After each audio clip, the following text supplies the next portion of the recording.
সাম্প্রতিক সময়ে এফডিসিতে সাকিবের উপর হামলার ঘটনায় পুত্র আবরাম খানকে নিয়ে নিরাপত্তাহীনতায় দিন কাটছে ঢাকাই সিনেমার জনপ্রিয় অভিনেত্রী অপু বিশ্বাসের।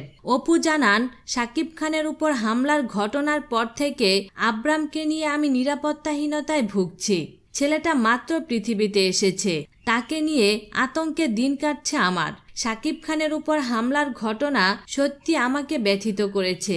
বারবার কেন জানি না মনে হচ্ছে আমার জন্যই কি এসব হচ্ছে, খুবই গিল্টি ফিল করছি।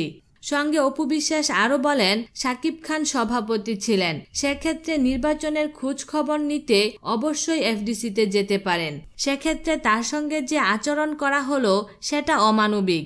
এদিকে টানা 4 দিন হাসপাতাল থেকে গতকাল শুক্রবার বাসায় ফিরেছেন ঢাকাই ছবির নায়ক সাকিব খান। চিকিৎসকের পরামর্শেই তিনি হাসপাতালে এতদিন বিশ্রাম নিয়েছেন বলে জানান সাকিব খান।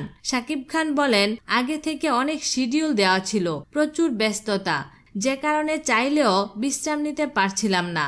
এমনিতেই আমার উপর অনেক ধকল গেছে, এবার চিকিৎসকের কথা শুনেছি, শরীরটা একটু ভালো মনে হচ্ছে, 2-1 দিনের মধ্যে বাসায় ফিরব, সবাই আমার জন্য দোয়া করবেন। উল্লেখ্য, গত সপ্তাহে সোমবার নিয়মিত স্বাস্থ্য পরীক্ষার জন্য রাজধানীর লেভেজ হাসপাতালে ভর্তি হন সাকিব খান। বিনোদন জগতের নিত্য নতুন খবরাখবর জানতে আমাদের চ্যানেলটিতে সাবস্ক্রাইব করার জন্য আপনাকে আন্তরিক ধন্যবাদ।